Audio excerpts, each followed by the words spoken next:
I did, and there we were, past Robin and past me, on the seat above and behind us. I remembered it like yesterday. We were staring out at the whole city at twilight, and the ships in the harbor that were backlit red with the setting sun, and the clouds that were lined at their tops with just a little bit of starlight. I rustled in my seat a bit and it moved, and past me saw it and looked like he was about to speak. But before he did, past Robin said thank you for being here with me, and got a kiss on the head. What do you see? Robin said, us. A year ago and change. I remember that day like it was yesterday. Your mom had just died, so I took you here. To get your mind off things. You did. That was the first day in months I felt truly safe and truly at peace. That was love. I know it was. And I still love you, just the S dash dot. It's a kind of love, she said, cutting me off again. And it's absolutely beautiful when it lasts. But can I show you something else? Okay. Yeah. She took my hand again, and again infinity itself rolled in and out like the tide, and then we were somewhere else. The hospital, it looked like. St. Joseph's. What do you see here? Advertisements. I looked around.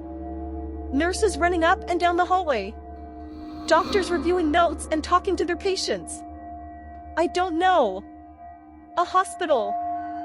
She nodded in the direction of a particular room. Look in there. So I did. There was a woman on the cot. She was emaciated and hairless and deathly frail, and the doctors inside were shutting off the last of the machines. A dying woman, I said. Looks like cancer. Yep. And what about there? I looked down. There was a nurse crouched down in front of the same door and talking to a girl 8 or 9 years old, if I had to guess, in silly voices. The girl had been crying, but the nurse managed to make her smile a bit, even as her mother died on the other side of the door. Looks like a nurse comforting a little girl. That's right, Robin said. And that little girl will remember that nurse for the rest of her life, even if they never meet again or so much as exchange names, as the lady who came to her in her darkest hour and made her smile. She turned to me. That's love, too. Just as beautiful and just as precious as what we had. What's your point? She didn't answer. She just stuck out her hand with a sad smile, and I took it. Infinity faded in and back out a third time. And then we were in the waiting room. See that? Robin pointed to the corner of the room, and I squinted. Oh, hey! What's Dylan doing here? He called the ambulance when you didn't come out of the bathroom, she said. He knew something was wrong, and when they drove you off, he followed them here. Been standing there ever since, asking for information on you every time a nurse walks by. He's starting to annoy them. I watched my roommate for a bit, and sure enough he grabbed a nurse, and asked her a question that I couldn't hear. She said something pleasantly dismissive, and he nodded, and then leaned his head back up against the wall and closed his eyes. Wow. I had no idea he cared that much. That's love, too, Brian. Would you do the same for him? But she held out her hand again before I could answer, and I took it.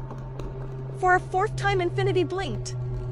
And then I was in the emergency room, looking down on myself. I was covered in vomit from the charcoal and the pills, but I was still, too. Deathly still. Most of the nurses and the doctor were still walking out the door. But Rachel wasn't. She was crying openly now, and making no effort to hide it. She reached for something. A needle, it looked like, or a syringe.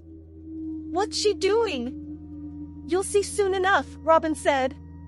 But that there? That's also love. She held out her hand once again and said, one more. And I took it. And then we were in the parking lot of the same place. The rain was coming down harder than ever. Turn around, Robin said. And I did. And then I stopped. There were no words.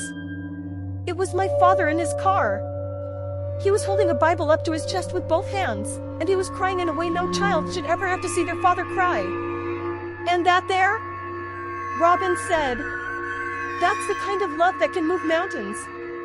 I put my hand up against his window. He didn't seem to notice. He can't see you, Brian. Not from there. I wiped my eyes with the back of my hand. Okay, I said. I get it. I fucked up. And then she released my hand, and all of a sudden we were back in the clouds again, under the stars. I wiped another tear before it fell. So now what? It's too late for me to go back down there. I'm already gone. Robin took another step forward and said, maybe not. And she put her hand on my temple, and my eyes rolled back. And then I saw it. Asterisk Rachel and I are on a beach. Our child is playing out in the surf, and the sun hits her hair just right, and for a moment it is made of gold.